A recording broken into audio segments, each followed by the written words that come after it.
सभी को कर दिया रुखसत जब अपने हाथों से, किया था पाक ज़मीं को पिला के अपना लहू।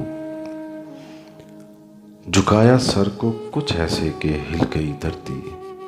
खुदा ने आके कहा बस उठा ले सर अपना।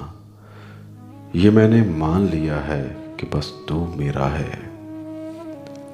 कहा जवाब में साजिद ने सर झुकाए हुए, तेरे हुजूर झुकाया है सर ए रब्बे करीम।